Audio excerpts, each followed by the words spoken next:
இன்றே டவுன்லோட் செய்து உங்கள் ஃபேவரட் ஷோக்களை என்ஜாய் பண்ணுங்க.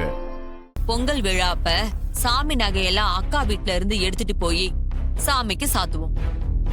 அதுல ஏதாவது பண்ண முடியுமான்னு யோசிச்சு சொல்லுங்க அத்தை.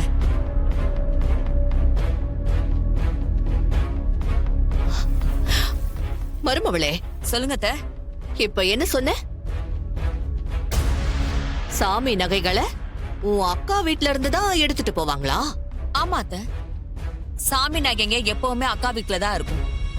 பொங்கல் விழா அப்பதான் சாமி நகை எல்லாத்தையும் வாங்கிட்டு போவாங்க. விழா முடிஞ்சதும் அதே மாதிரி அக்கா வீட்ல திரும்ப கொடுத்துருவாங்க. இந்த ஒரு விஷயம் போதுமே உன் அக்கா காரிய உள்ள தூக்கி போட. என்னத்த சொல்றீங்க? இத வச்சு என் அக்கா காரிய எப்படி உள்ள தூக்கி போடுவீங்க? எல்லாம் முடியும் மருமவளே. நாங்க கொஞ்ச நாள் லாக்அப்ல இருந்த மாதிரி உன் அக்கா காரியையும் லாக்அப்ல தூக்கி வைக்கலாம். அவ உள்ள போயிட்டானா உன் புருஷனுக்கு முதல் மரியாதை கிடைக்கிறதுல எந்த பிரச்சனையும் இருக்காது. அப்படியே பிரச்சனை வந்தாலும் நாம பேசி அதையும் சரி பண்ணிடலாம். சரி, சாமுண்டீஸ்வரி தூக்கி உள்ள வைக்கிறதுக்கு என்ன பண்றது? மருமவளே, இதுல நீதான் நிறைய வேலை செய்யணும். என்ன செய்யணும்னு சொல்லுங்க அத்தை.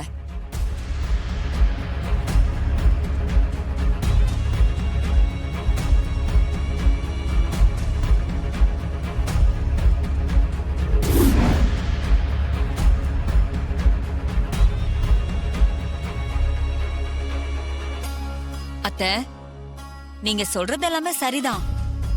ஆனா இப்ப அந்த டிரைவர் பையன் வீட்ல இருக்கான். அவனை மீறி எப்படி செய்யறதுன்னு தான் யோசிக்கிறேன்.